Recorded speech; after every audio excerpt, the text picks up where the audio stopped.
Welcome to Your Strata Property, the podcast for property owners looking for reliable, accurate, and bite-sized information from an experienced and authoritative source.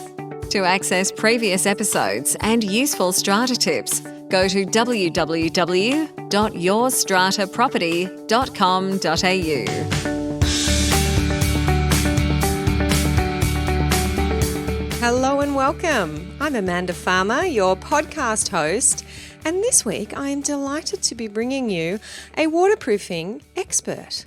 I'm chatting to Daniel Caruana, the CEO of Danrae Group, a name that will be well known to many of you in our strata sector.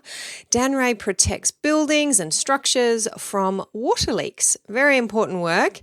Danrae is a family-owned and operated company servicing the strata, civil, commercial and government sectors. With a diverse background and skills shaped from the ground up, Daniel says he is well experienced in everything from hands-on waterproofing to business strategy. With over 10 years in the IT industry, Daniel has brought Danrae into the 21st century, using technology to implement systems and processes. When entering the family business, he started from the ground up, working on the tools as a waterproofer, obtaining his waterproofing license, builder's license, and finally his master's in business administration. With over 15 years' experience in the building industry, Daniel has now taken Danrae Group to new heights in the remedial waterproofing industry, becoming one of our most known brands, particularly in our strata sector. We are going to dive straight into Daniel's answer to my first question. Why do our strata owners, our strata committees, even our strata managers need to pay attention to waterproofing issues, even if there is no apparent waterproofing problem? The main issue is, unfortunately, with a lot of waterproofing, it isn't the actual membranes and the waterproofing often aren't seen. So if there is a leak or if there is a problem, sort of you won't see much until it becomes a problem itself and it becomes quite costly. For example, if you have a roof leak, it can actually be sort of leaking into the structure for a long time before it actually you see it come through, say, in the penthouse below or something. But the problem is that often that starts degrading the concrete slab. You'll get resultant concrete cancer, for example. So then it becomes very, very costly. So that's the problem with waterproofing leaks and water ingress into the building. And let's talk about roofs, because I'm sure many of our listeners will be nodding away saying, yes, it's happened in my building. Strata managers managing buildings where that has occurred. It's a big problem when the symptoms finally show themselves. What should our buildings be doing to avoid the costly fix? Is there a recommendation for maintenance for our roofs, a lifespan for our membranes? Can you fill us in on that? Yeah, so unfortunately with a lot of new build, let's face it, it's a very cost-driven market. So roofing membranes or all types of membranes, they're often looked at as a sort of minimal cost to the build. And unfortunately, not the best membranes are being used on new builds, especially in strata. So lifespans of your general sort of liquid membrane that might be used on a roof, manufacturer will probably give you about 10 years. Unfortunately, the actual lifespan, sometimes it's not as long as that, depending on the heat, how it's been applied, all that sorts of stuff. So what owners really need to look out for is sort of engaging a contractor to maybe do a regular inspection to ensure that you don't get a leak in the future. And then that might be then planning for an upgrade. So installing some form of sheet membrane rather than a liquid. And the differences between the two are dramatic. Like you'll get a sheet membrane could last you 50, 60 years compared to a liquid. So doing those types of investigations is quite important. So really getting the roof inspected and making sure that you've got a decent membrane on the roof, and then regularly then cleaning the areas, making sure the drains are clear and all that as part of a maintenance plan. because waterproofing really is part of a draining system on the roof. So if you're relying solely on waterproofing and haven't got good drainage, etc., you're definitely going to run into issues. And that's what we find a lot, is that it's almost like a set and forget type of attitude. And then you've got all sorts of issues happening on the roofs, and they can definitely be avoided. And we have so many buildings with flat roofs, and that's always seemed strange to me that we would construct these buildings knowing that we have to drain water from the roof, then construct buildings with flat roofs, and then wonder why we have a problem. Yeah. How does a flat roof effectively drain water? Well, basically, you really need to have falls. So, yes, it's called a flat roof in inverted commas, yes, but it has to be designed correctly. So you do need falls. And with what we've found now in some of our projects is we're actually upgrading them with insulation. So flat roof, insulation, and then the membrane. So we're not only correcting the falls, but we're also increasing the energy efficiency of the building. So it's actually been very successful on a few strata complexes we've upgraded the roofing membrane on. 2 for 1 by the sounds of it. Yes, yeah. I am wondering if it is as much a surprise to our listeners as it is to me that the waterproof membrane should be expected to last potentially less than 10 years. I have in my head 20 years, 25 years. Is that maybe a view that comes from older buildings where they might have a sheet membrane rather than a liquid? Is there a difference between the old and new? The lifespan of a roof membrane for a building that may have been constructed in the 60s or 70s is different to those being constructed 10 years ago?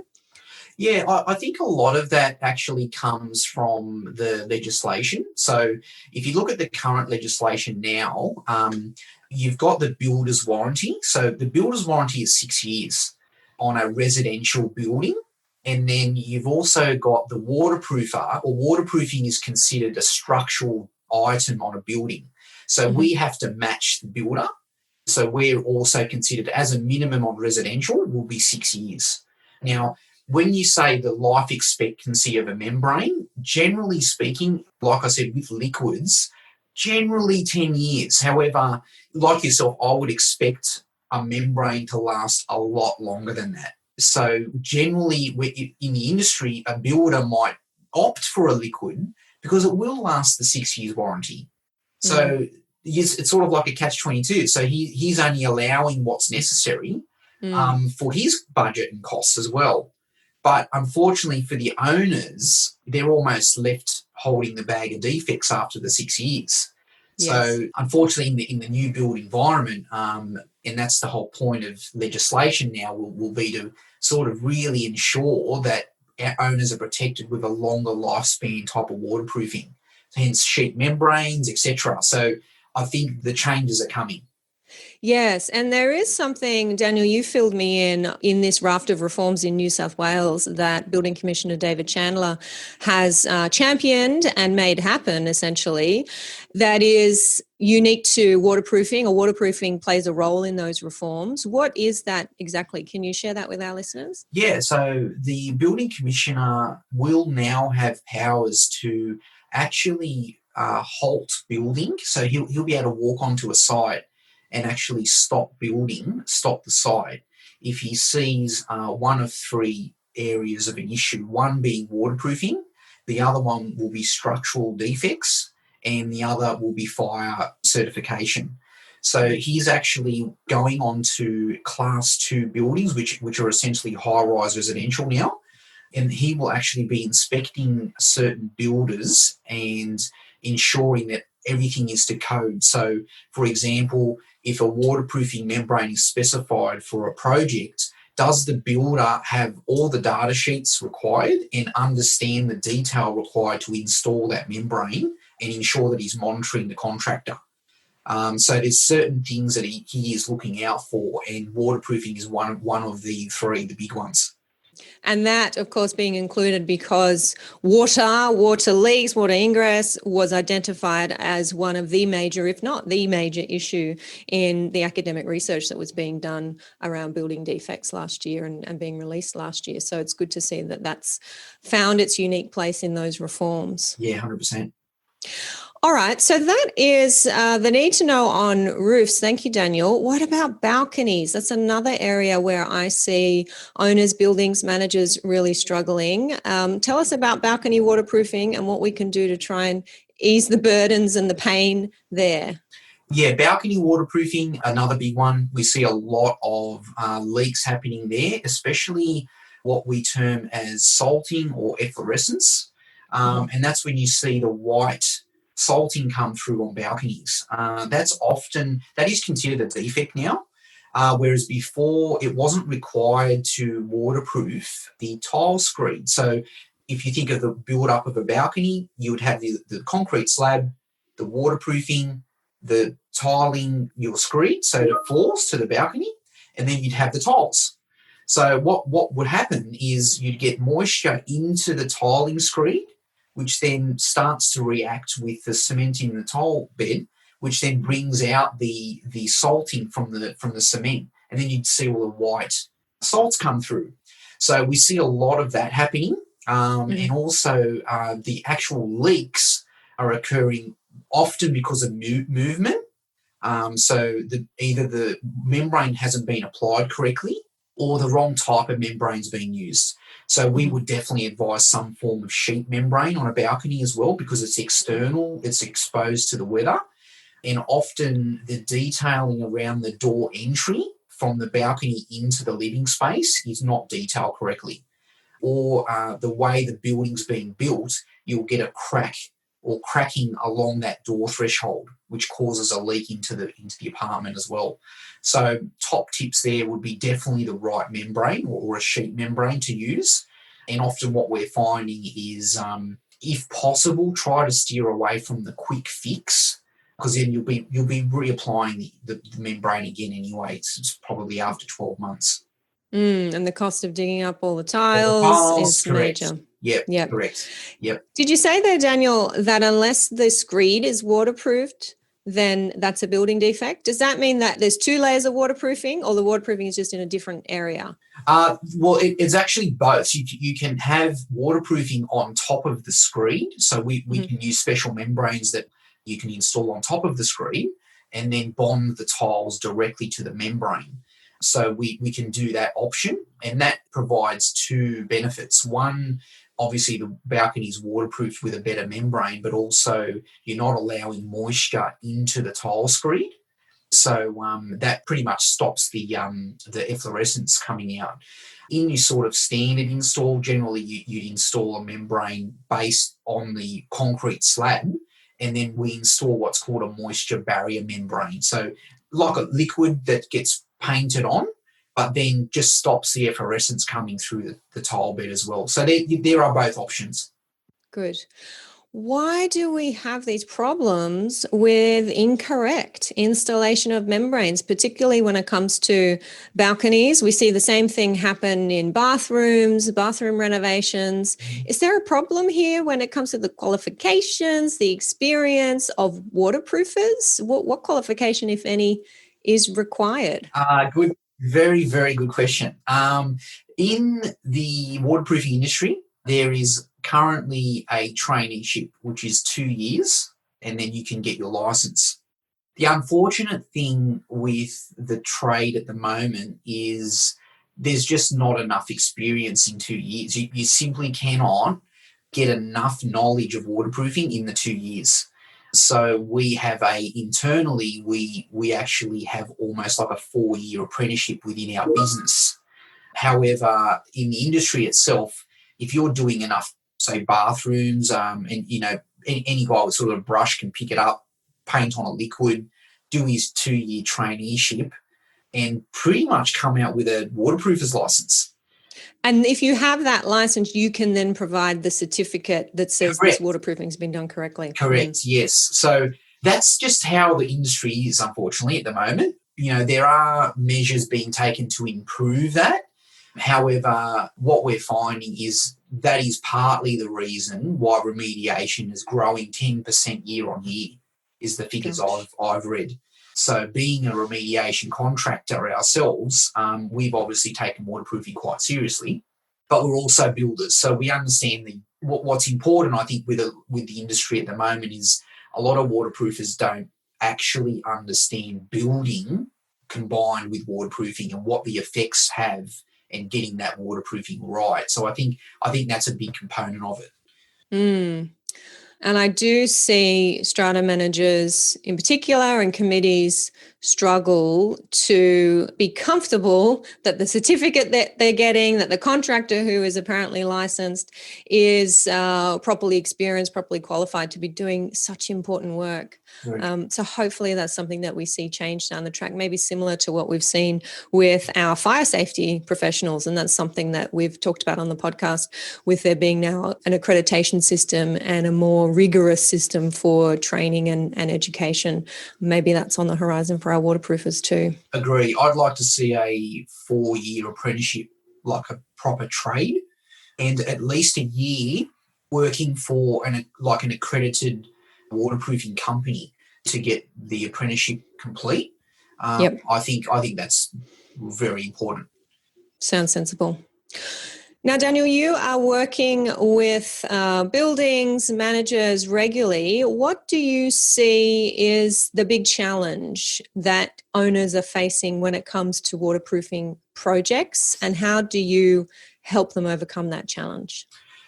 We see the biggest challenge being knowledge, and owners, building managers, strata managers, they're not builders. So unfortunately what we see is owners will have a major waterproofing problem.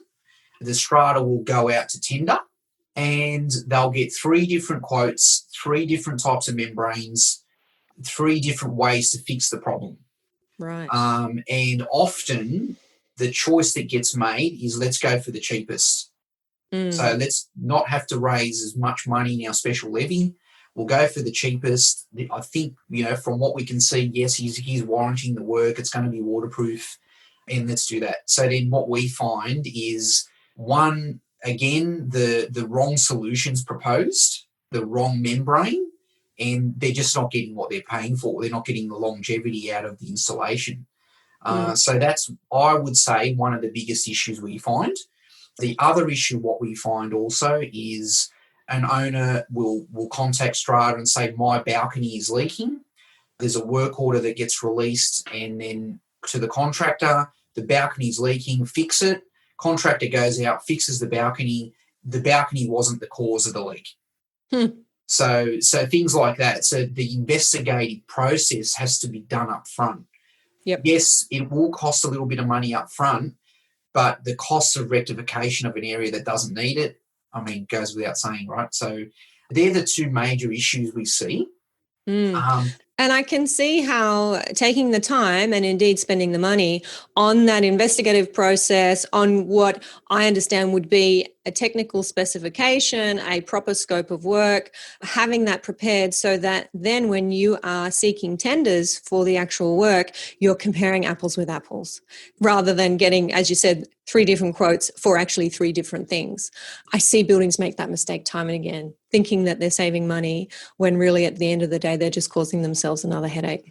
Exactly right. So what would we recommend, or how would we overcome these issues, would be, well, the first thing is we actually work with building consultants and waterproofing consultants. Right. So there has been times where a strata company would approach us and say, listen, we've got 30 balconies that need remediation. So we would actually refer them to trusted building consultants to give them a scope of works.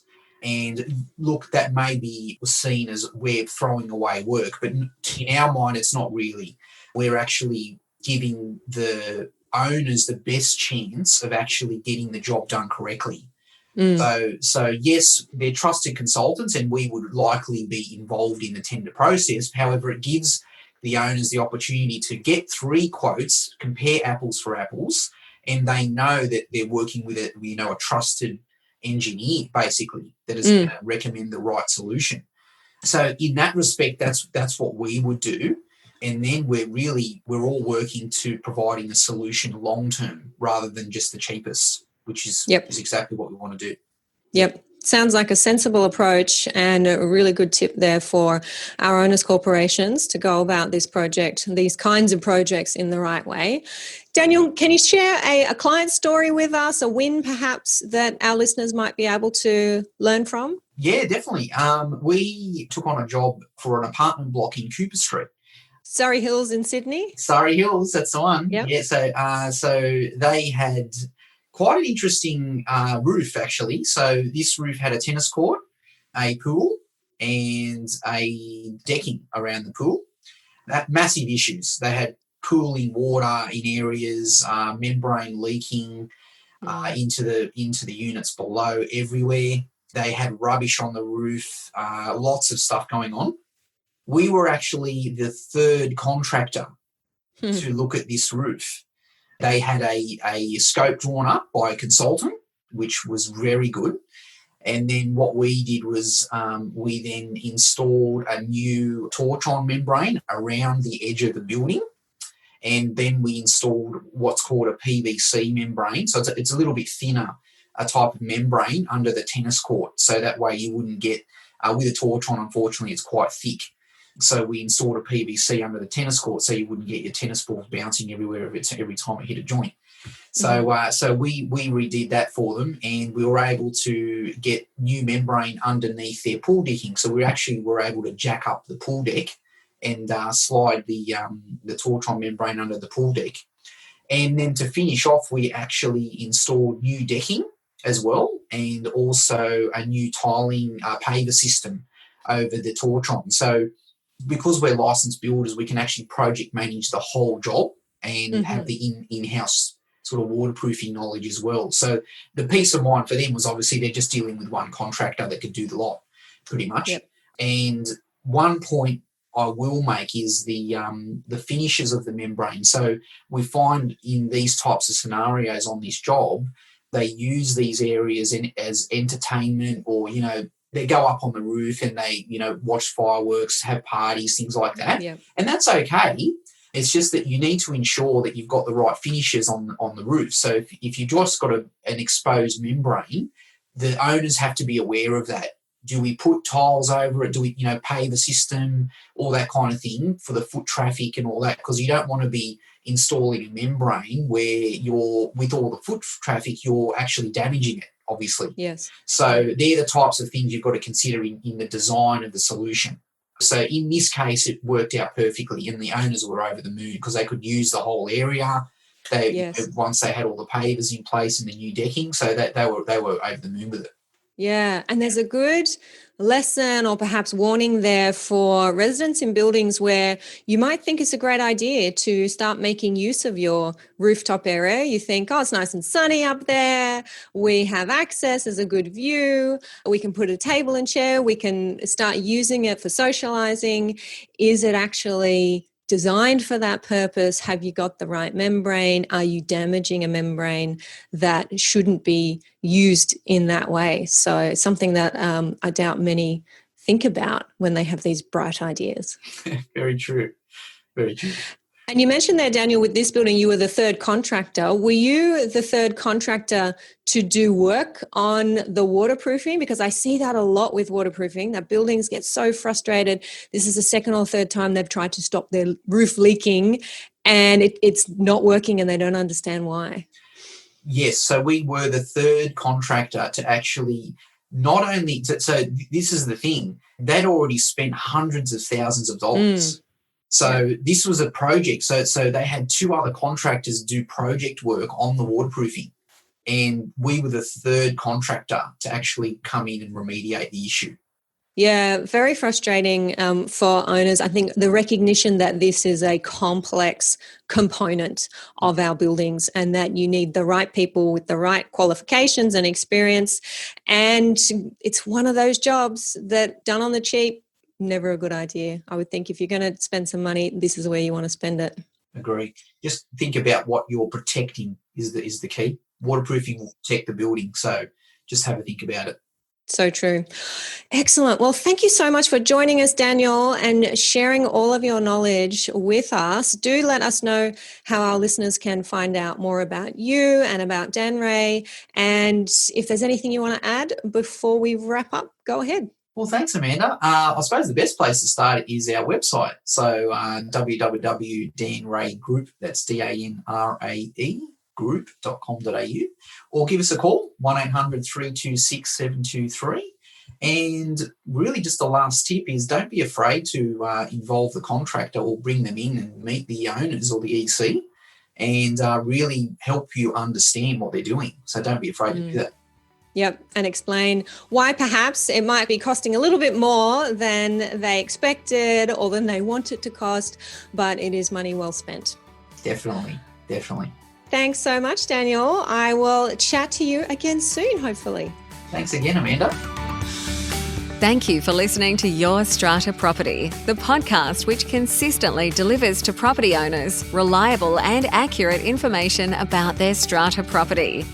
You can access all the information below this episode via the show notes at www.yourstrataproperty.com.au. You can also ask questions in the comments section, which Amanda will answer in her upcoming episodes.